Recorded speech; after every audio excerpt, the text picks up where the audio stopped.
రాత్రి వేళ మరి ఈ కుటుంబంలో దేవుని ఏర్పాట్లో జరుగుతున్న కూటమును బట్టి దేవునికి వందనాలు. ప్రకాష్ గారిని, శివరమ్మను, వారి పిల్లలను దేవుడు దీవించి మరి కొన్ని మాసాలుగా ఇక్కడ కార్యములు జరుపుతూ దేవుడు అద్భుతాలుగా మరి ఆయన కార్యాలను కనపరుస్తూ వస్తున్నాడు. అయితే ఈ దినము దేవుడు దావీదు కీర్తనకారుడు మాట్లాడుతున్నటువంటి సందర్భాన్ని కుటుంబంలోనికి దేవుడు వీరి కుటుంబానికి దావీదు కీర్తనకు కొంచెం దగ్గర సంబంధముగా మాట్లాడిన విధానాన్ని చూద్దాం. 20వ కీర్తనలోనికి వెళ్దాం. 20వ కీర్తనలోనికి వెళ్దాం. ఆపత్కాలమందు యెహోవా నీకు ఉత్తరమిచ్చునుగాక. చూడండి, ఆపత్కాలమందు యెహోవా నీకు ఉత్తరమిచ్చునుగాక. నీ స్థితిగతులు ఎరిగి ఉన్న గొప్ప దేవుడు. నువ్వు ఏ స్థితిలో నుండి, ఏ స్థితి అనుభవంలో నుండి నువ్వు దేవునికి మొరపెడుతున్నావో దేవుడు గమనిస్తున్నాడు. గమనించి దావీదు కీర్తనకారుడు కూడా తనకున్న సందర్భాలు, తనకున్నటువంటి ఒత్తిళ్ళు, తనకున్నటువంటి శ్రమలను బట్టి ఆపత్కాలంలో ఆయన దేవునికి మొరపెట్టాడు. ఇప్పుడు మనం గమనించినట్లయితే ఈ కుటుంబం కావచ్చు, వచ్చిన వారు కావచ్చు, చెప్తున్న నేను, మనము అందరం కలిస్తే కూడా ఆపత్కాలంలో దేవునికి మొరపెట్టినప్పుడు దేవుడు మాట్లాడుతున్న మాట చూడండి, నీకు యెహోవా నీకు ఉత్తరమిచ్చును గాక. నువ్వు ఎప్పుడైతే నీ స్థితిని మరచి దేవుని వైపు చూసి ఆయనతో మొరపెట్టి ఆయనతో మాట్లాడుతున్నప్పుడు నీకు ఉత్తరం వస్తుంది. యాకోబు దేవుని నామము నిన్ను ఉద్ధరించును గాక. యాకోబు దేవుడు, ఇస్సాకు దేవుడు, అబ్రహాము దేవుడు. ఆయన నామాన్ని బట్టి మనల్ని ఉద్ధరిస్తూ, అంటే ధైర్యాన్ని ఇస్తూ, నిబ్రాన్ని ఇస్తూ నిలబెట్టుకుంటున్న కార్యమును చూస్తే మన జీవితంలో జరుగుతున్న కార్యాలు ఒక సాక్ష్యములుగా మిగులుతున్నాయి. అవి మనం నెమరు వేసుకుంటున్నాం. ఇక్కడ గమనించండి, దావీదు పొందుకున్న అనుభవాన్ని మన ముందు పెడుతున్నాడు. పరిశుద్ధ స్థలములలో నుండి ఆయన నీకు సహాయము చేయునుగాక. సియోనులో నుండి నిన్ను ఈ దినము నీ మధ్యలో ఉన్న వారి ద్వారా నీకు సహాయము రాదు. ఆపత్కాలంలో నీవు మొరపెట్టిన విధానాన్ని బట్టి అక్కడి నుండి నీకు, అంటే అక్కడి నుండి ఒక మనిషిని, మధ్యవర్తిని వాడతాడు దేవుడు. ఆ మధ్యవర్తికి ఆ మనస్సు ఇచ్చే పురికొల్పుతాడు. ఇచ్చే మనసు కావచ్చు, చేసే మనసు కావచ్చు, లేకపోతే ఏదో ఒక రకంగా ఒక మధ్యవర్తి ద్వారా కార్యాన్ని జరిగిస్తాడు. ఆయా భక్తులను పరిశుద్ధ గ్రంథంలో మనం పరిశీలన చేసుకుంటే మధ్యవర్తి లేని ఎవరిని దేవుడు వాడుకోలేదు. ఒక వ్యక్తిని నిలబెట్టాలి అంటే ఆ వ్యక్తి దగ్గరికి ఇంకొక వ్యక్తిని నడిపించాడు. ఆయన అద్భుత కార్యాలు చూపించాడు. ఇక్కడ గమనించండి, ఇక్కడ చూస్తే పరిశుద్ధ స్థలంలో నుండి ఆయన నీకు, నువ్వు మొరపెడుతున్నావే, ఆ మొరపెట్టేది ఆయన సింహాసాన్ని కుదిపివేస్తుంది. నువ్వు చేస్తున్న మనవి ఆయన సింహాసనాన్ని కుదిపివేసినప్పుడు నీకు అక్కడి నుండి సహాయం వస్తుందండి. ఆ సహాయాన్ని ఎవరు ఆపలేరు. గమనించండి, సియోనులో నుండి నిన్ను ఆదుకొన్నును. మరి ఎవరు కూడా, అందుకే మనుషుల వైపు చూడొద్దు, రాజుల వైపు చూడొద్దు, మనుషులను ఆశ్రయించకండి అని వాక్యం సెలవిస్తుంది. ఇక్కడ గమనించినట్లయితే ప్రియమైన దేవుని సంగమా, ఆయన నీ నైవేద్యములన్నిటినీ, నైవేద్యములు అంటే ఏంటి ఒకసారి గమనించండి. ఒక స్త్రీ కాయలపడి ఆమె ఏం చేసింది, ఆమె చనిపోయినప్పుడు ఆమె అయ్యా అవి గుట్టింది, ఇవి గుట్టింది, ఆమె ఇట్లా చేసింది, ఆమె ఇట్లా చేసింది, అవి చేసింది, ధర్మకార్యాలు చేసింది. ఆమె ఆమె గురించి వ్రాయబడిన మాటను చూస్తే, అలాగే కొర్నేలు విషయంలో కూడా గమనిస్తే, అన్యుడు దేవుని నమ్మి రక్షణ అనుభవంలోనికి వచ్చినప్పుడు ఆయన ఏం చేశాడండి? ఆయన చేసిన ధర్మకార్యాలను దేవుడు జ్ఞాపకం చేసుకున్నాడు. ఆయన అందరినీ పిలిచి ఏం చేశాడు? కృతజ్ఞత కూడికని ఏర్పాటు చేసుకున్నాడు. అంటే దేవుడు నువ్వు చేసే కార్యాలన్నింటినీ గమనిస్తాడు. ఇక్కడ రాయబడిన మాట ఏంటి చూడండి, ఆయన నీ నైవేద్యములన్నిటినీ, నైవేద్యములు అంటే మనం బలులు అర్పిస్తాం, ఆ బలులు కాదండి. నువ్వు చేసే కార్యములు, నువ్వు చేసే సహాయము, నువ్వు చేసే మనవి, నువ్వు చేసే ప్రతి కార్యాన్ని దేవుడు జ్ఞాపకం చేసుకుంటాడు. తెలియక సహాయం చేస్తూ మరచిపోయి, లేకపోతే మనమేనా చేసింది అని నువ్వు అనుకుంటావు, కానీ దేవునికి ప్రతిదీ తెలుసు. అందుకే ఇక్కడ వ్రాయబడిన మాట, జ్ఞాపకము చేసుకొనును గాక, నీ దహన బలులను అంగీకరించును. ఉపవాసం ఉండి ప్రార్థన చేస్తావు కదా, నువ్వు సహాయం చేస్తావు కదా, నాకు లేకపోయినా పర్లే ఇతరులకు సహాయం, నీ ప్రతిదీ దేవుడు పరిగణనలు తీసుకుంటాడు, పరీక్షిస్తాడు, పరిశీలన చేస్తాడు, శుద్ధీకరిస్తాడు. వెండిలోని మస్టును తీసినట్టుగా నీలో నుండి ఆ మస్టును తొలగిస్తాడు. తొలగించి ఇక్కడ ఒక మాట రాయబడింది 4వ వచనం, నీ కోరికను సిద్ధింపజేసి నీ ఆలోచన యావత్తును సఫలపరచునుగా. హల్లెలూయా. ఈ దినము నీ కోరిక ఏంటో దేవునికి తెలుసు, నీ చింత యావత్తు మొత్తము దేవునికి తెలుసు. అందుకే పరిశుద్ధ స్థలములలో నుండి ఆయన నీకు సహాయం చేస్తాడు. నీ కోరికేంటో మనుషులకు చెప్తే, మనుషులకు పంచుకుంటే, నీతో ఉన్న వారితో, నీ బంధువులకు, నీ శ్రేయోభిలాషులకు, నీ స్నేహితులకు, నీ రక్త సంబంధికులకు చెప్పుకున్నప్పుడు అది హేళనగా కావచ్చు, ఒకలాగా మాట్లాడవచ్చు.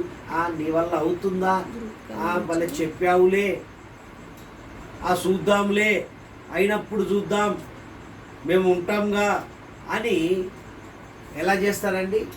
హేళనగా మాట్లాడతారు.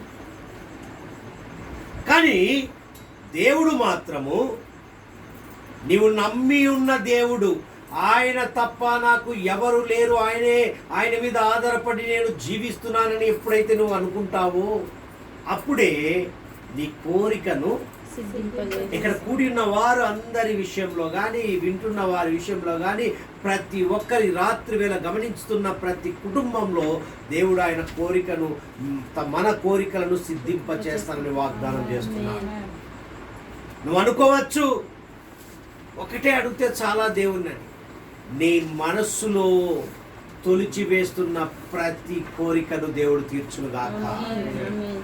నువ్వు ఒకటే అడుగుతున్నావు, కానీ దేవుడు నీ మనసులో ఉన్న ఆలోచన తీసుకుంటున్నాడు. మన దేవుడు విశాలమైనటువంటి దేవుడు, నీ సరిహద్దులను విశాలపరుస్తానంటున్నాడు. ఐశ్వర్యవంతుని కలిగి ఉన్నాం మనం, సహాయము చేసే గొప్ప సమర్థుని కలిగి ఉన్నాం. అందుకే ఇక్కడ నీ కోరికను సిద్ధింపచేసి నీ ఆలోచన యావత్తును, నీ ఒక్క ఆలోచన కాదండి, ఏదో నాకు 4 చాలు 5 చాలండి, ఇక చాలండి దేవుడు ఇచ్చింది, అధికంగా అడిగినామంటే అవి కోల్పోతామని నువ్వు అనుకుంటున్నావు, నీ భ్రమ. నీ చింత యావత్తును, నీ చింత యావత్ అంటే గమనించండి, నీ కోరికను సిద్ధింపజేస్తానంటున్నాడు. కారణం ఏంటో తెలుసా? నీ కోరికేంటో దాన్ని నెరవేరుస్తాను, కానీ కోరిక వచ్చిన తర్వాత అది నిలబడేదాకా నీ చింత ఉంటుంది. ఇచ్చిన దాన్ని నిలబెట్టుకుంటామా, పోగొట్టుకుంటామా? చింత వస్తుందా, రాదా, వచ్చిందా, అందరి కళ్ళు దాని మీద పడతాయా? మన చింత అలాగే ఉంటుంది. నీ చింత యావత్తును సఫలపరచునుగాక అంటే కోరికను ఇస్తున్నాడు, తీరుస్తున్నాడు, ఆ కోరిక తగ్గట్టుగా నిలబెట్టుకోవడానికి నీ చింతను కూడా తొలగిస్తున్నాడు. ఇచ్చిన దాన్ని నీ దగ్గర నుండి ఎవడు తీసివేయలేడు. ఆయన ఇచ్చాడా, మరలా దాని మీద ఎవడికి హక్కు ఉండదు. నీ చింత అదే. వచ్చింది, దేవుడు ఇచ్చాడండి, అది ఎవడు తీసుకెళ్ళిపోతాడు, ఎవడు దాని మీద కన్నుపడుతుందో, దుష్టుని కన్నుపడుతుందో, నీ చింత అంతా వచ్చేదాకా ఒకలాగా ఉంటావు, వచ్చిన తర్వాత ఇంకొక చింత. అందుకే ఆయన అంటున్నాడు, నీ కోరికను సిద్ధింపచేసి నీ ఆలోచన యావత్తును హల్లెలూయా ఇస్తున్నాను, నీ కోరికను తీరుస్తున్నాను, మరలా నీ చింతను కూడా తొలగిస్తున్నాను, దాన్ని దీవిస్తున్నాను అంటున్నాను. అందుకే ఆశగల ప్రాణాన్ని మనిషి ఆశ జీవి, మన దేవుడు ఆశ జ్యోతి అండి. నీ ఆశను నెరవేర్చే గొప్ప దేవుడు. అందుకే ఇక్కడ చక్కని మాటలు ఈ రాత్రి వేళ బయలుపరచబడ్డాయి. యెహోవా నీ రక్షణను బట్టి మేము జయోత్సవము చేయుచున్నాము, మా దేవుని నామమును బట్టి. ఎప్పుడు నీ కోరికను పరిశుద్ధ స్థలం నుంచి పొందుకున్నాక, నీ చింత యావత్తును సఫలపరుచుకున్నాక, ఒక సెక్యూరిటీ పొందుకున్న తర్వాత, ఒక అభయము పొందుకున్న తర్వాత నువ్వేం చేస్తావు? అప్పుడు చెప్తావు సంతోషంగా, ఏమని? యెహోవా నీ రక్షణ బట్టి మేము జయోత్సవము చేస్తున్నామయ్యా, విజయంలో ఉన్నామయ్యా. అప్పుడు అంటావు, మా దేవుడు ఇచ్చాడండి, మా నాన్న ఇచ్చాడు, మా అమ్మ ఇచ్చింది, మా అక్క ఇచ్చింది అంటావు కదా. మా దేవుడు ఇచ్చాడండి, మా దేవుని నామమును బట్టి మా ధ్వజము ఎత్తుచున్నాము. ఈరోజు నీ ధ్వజం ఏంటంటే ఆయన నామం. నీ గొప్పతనం, నీ హుందాతనం, నువ్వు కనపడుతున్నావే సమాజంలో ఒక గొప్ప వ్యక్తిగా, ఒక ఉన్నత స్థానంలో ఉండడానికి కారణం ఆయన ధ్వజం, ఆయన నామం అనే ధ్వజం. హల్లెలూయా. మా దేవుని నామమును బట్టి మా ధ్వజము ఎత్తుచున్నాము, నీ ప్రార్థనలన్నీ దావీదంటున్నాను, నేను పొందుకున్నాను, మీరు కూడా మీ ప్రార్థనలన్నిటికీ జవాబు వచ్చునుగాక. ఇంకా అడగాలనే ముందేమో దేవునితో, ఇంకా బాకీ ఉన్నావేమో, కొంచెమే అడుగుతున్నావేమో, నీ ప్రార్థనలన్నీ అంటున్నాడు. నీ ప్రార్థన ఒకటే అన్నాడా? ఈ రాత్రి ఒకటే అన్నాడా? ఈ గృహకూడికలో ఒకటే అన్నాడా? లేకపోతే ఒకే మనవి అడగాలని కండిషన్ పెట్టాడా? గమనించండి, ఇక్కడ ఏమంటున్నాడు? నీ ప్రార్థనలన్నీయు అన్నీయు, ఏది ఒక్కటి పెండింగ్ లేదంట. నీ ప్రార్థనలన్నీ యెహోవా సఫలపరచునుగాక, యెహోవా తన అభిషక్తుని రక్షించునని నాకిప్పుడు రక్షణార్థమైన తన దక్షిణ హస్తము, ఆయన హస్త బలాన్ని చూపుతున్నాడు. కాబట్టి ఈరోజు కోడి తన పిల్లలను తన రెక్కల కింద ఏ విధంగా కాపాడుకుంటుందో, కనిగుడ్డు రెప్పల కింద ఆ గుడ్డు ఏ విధంగా ఈ రెప్పలు కాపాడుకుంటున్నాయో ఆ విధంగా దేవుడు మనల్ని కాపాడుతున్నాడు. హల్లెలూయా. చూసారా ఎంత చక్కని మాట. తన పరిశుద్ధాకాశంలో నుండి అతనికి ఇచ్చాడు, మరి నీకు నాకు కూడా ఏమంటున్నాడు? పరిశుద్ధ స్థలములలో నుండి ఆయన నీకు. మరి ఇక్కడికి వచ్చేసరికి ఏమంటున్నాడు? ఇక్కడ మాట్లాడుతున్నాడు చూడండి అమ్మా, రక్షణార్థమైన తన దక్షిణ హస్త బలము చూపును తన పరిశుద్ధాకాశములో నుండి అతనికి ఉత్తరం ఇచ్చును. ఈరోజు అతనికి అనగా నేను, నాకు అని మెన్షన్ చేసుకోవాలి. నాకు ఉత్తరం ఇచ్చును గాక. హల్లెలూయా. మరలా అంటున్నాడు, కొందరు రథములను బట్టి, కొందరు గుర్రములను బట్టి అతిశయపడదు. చూడండి, నాకు అంతుంది గుర్రములు రథములు అంటే ఏంటో తెలుసా? నీకున్నటువంటి ఆస్తు, ఈ లోకంలో జీవిస్తూ నీవు సంపాదించుకుంటున్నావు, పోరాడి దేవుని కంటే ఎక్కువగా దేవుడు అక్కర్లేదని, దేవుడు ఫలించి అభివృద్ధి చెందమన్నాడని చెప్పి దేవుని పక్కకు పెట్టి పోరాడి అన్ని పెట్టుకుంటున్నావు, వాటిని బట్టి అతిశయపడుతున్నారు. కానీ దావీదు అంటున్నాడు, దావీదు ఏమంటున్నాడు? మనమైతే అంటే దావీదు కుమారుడిగా దావీదు వంశస్థుల్లో నుంచి వచ్చినటువంటి కుమారుణ్ణి మనము కలిగి ఉన్నాము కాబట్టి మనము అని అక్కడ మెన్షన్ చేశాడు. మనం ఎవరి వంశస్థులము? ఆయన వంశస్థులము, ఆయన కుమారుణ్ణము, ఆయన కుమార్తెలము. కాబట్టి ఇక్కడ ఏమంటున్నాడు తెలుసా? కొందరు రథములను బట్టి, కొందరు గుర్రములను బట్టి అతిశయపడుతున్నారు. మనమైతే అంటే ఆయన ఒక్కడే అనుకోలే, మనందరినీ కలుపుతున్నాడు. మనమైతే మన దేవుడైనా చూడండి, నేనైతే నా దేవుడు అనడా? మనమైతే మన దేవుడైన యెహోవా నామమును బట్టి అతిశయపడుదుము. నువ్వు అతిశయం, నీ అతిశయం ఎవరయ్యా అంటే ఏమని చెప్తావు? మా వెనకాల అంటారు, మా అమ్మ, మా నాయన, మా తాతల ఈరోజు చెప్పుకునే రీతిలో దేవుడు నేను నిలబెట్టును. నా అతిశయం నా దేవుడు. ఈరోజు నా దేవుడు ఇచ్చాడు కాబట్టి నాకు ఈ స్థితి, ఈ ఉన్నత స్థితిలో నేను జీవిస్తున్నాను. వారు కృంగి నేల మీద పడి ఉన్నారు. ఎవరు? కొందరు రథములను బట్టి, గుర్రములను బట్టి అతిశయపడే వారు ఎలా ఉన్నారంటే కృంగి నేల మీద ఒక్కసారిగా కొలాప్స్ అయిపోయాయి అనుకోండి.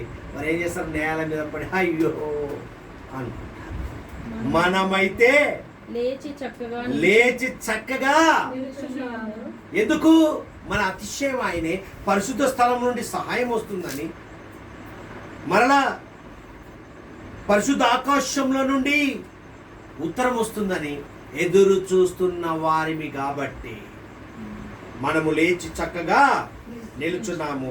యెహోవా రక్షించుము, మేము మొరపెట్టినప్పుడు రాజు మాకు ఉత్తరమిచ్చునుగాక. హల్లెలూయా. మరలా అంటున్నాడు, అయ్యా మా అతిశయం నువ్వే, రక్షించే అనుభవం నీకు తప్ప ఎవరికి లేదు, మమ్మల్ని రక్షించు, మాకు ఉత్తరం మీ నాయన. అంటే ఒకసారి పొందుకోవడం కాదండి, ప్రతి క్షణము, ప్రతి సమయము, ప్రతి విషయములో మనం ఏం చేయాలి?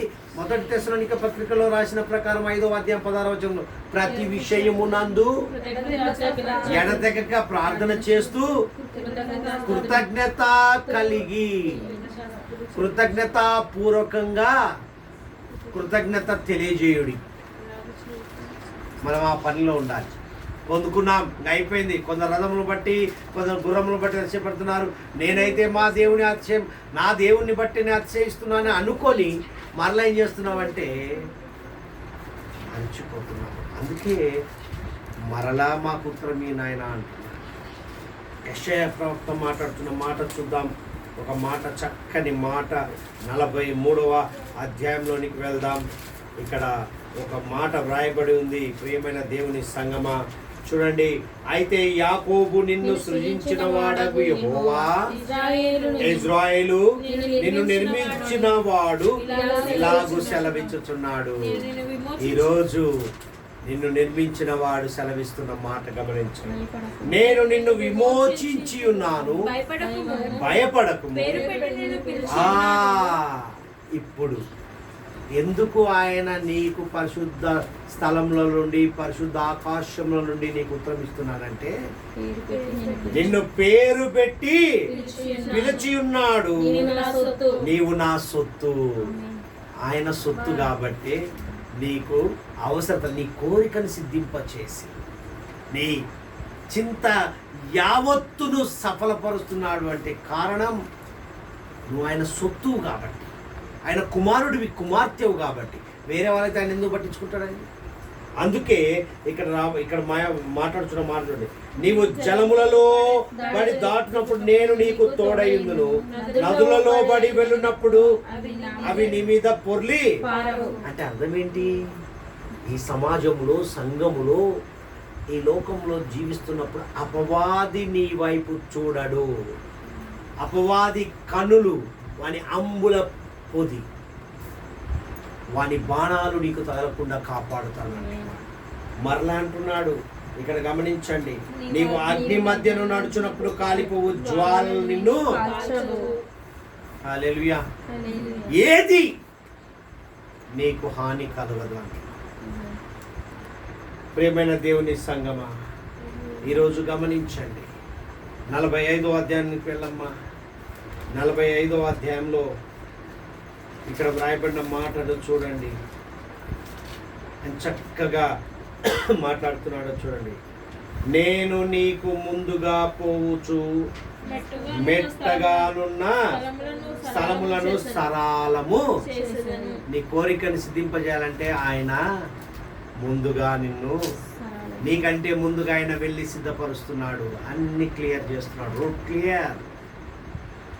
ఇత్తడి తలుపులను పగలగొట్టేదను, ఇనుప గడియలను విడగొట్టేదను. నీకున్న బంధకాలన్నిటినీ, నీకున్న సమస్యలు, శోధనలు, వేదనలు ప్రతిదీ కూడా పగలగొట్టి విరగొడతానంటున్నాడు, పెకిలిస్తానంటున్నాడు.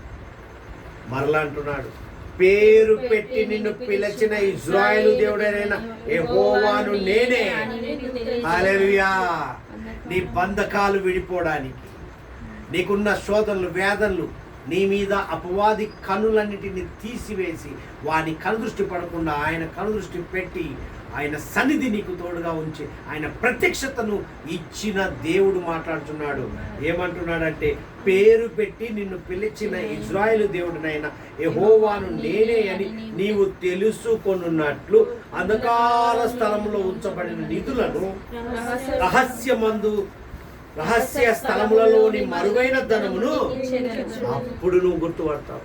అయ్యా నా దేవుడు, నా అతిశయము. నువ్వు అనుకోవచ్చు, ఊహించలేదండి, ఎక్కడి నుంచి వచ్చి ఇచ్చారో, ఎలా వచ్చిందో, అదే దేవుని కార్యం.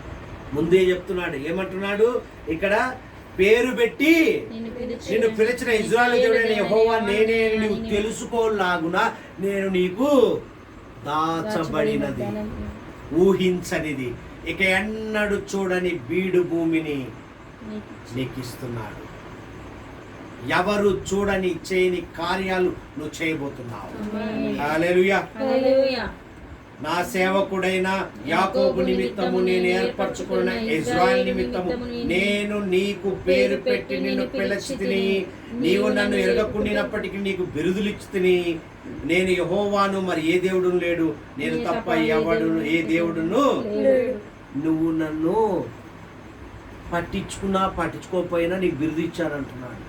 అంటే నీవు నన్ను గణపరిచినా గణపరచకపోయినా నీకు బ్లెస్సింగ్ ఇచ్చేశాను. ఆయన పక్షపాతి కాదండి. ప్రియమైన దేవుని సంగమా, గమనించండి, ఈ రాత్రి వేళ మాట్లాడుచున్న మాట ఎంత చక్కగా మాట్లాడుచున్నాడు. మరి దేవుడు చూసారా, ఈరోజు మన స్థితిగతులను మార్చాడు. అందుకే ఆపత్కాలమందు ఆయన ఉత్తరం ఇచ్చాడు. ఎందుకు ఇస్తున్నాడు? నిన్ను పేరు పెట్టి పిలుచుకున్న పాపాన్ని. అంతేనా? ఆ ఒక్కదానికే కదా మనం అంటాంగా, బా నా ఇంటి పేరు పెట్టుకున్న పాపానికి అంటాంగా. ఈరోజు నిన్ను పేరు పెట్టి పిలుస్తున్నాడు కాబట్టి, నాయన సొత్తు కాబట్టి నీకు పరిశుద్ధ స్థలంలో నుండి నీకు సహాయం చేస్తున్నాడు, పరిశుద్ధ ఆకాశంలో నుండి నీకు ఉత్తరం ఇస్తున్నాడు. ఈరోజు నీ అతిశయం ఎవరయ్యా అంటే, నా దేవుడని చెప్పుకునే రీతిలో నీ కోరికను సిద్ధింపచేసి నీ ఆలోచన యావత్తును సఫలపరిచే దేవుని కలిగి ఉన్నావు. దేవుడి మాటలు దీవించునుగా.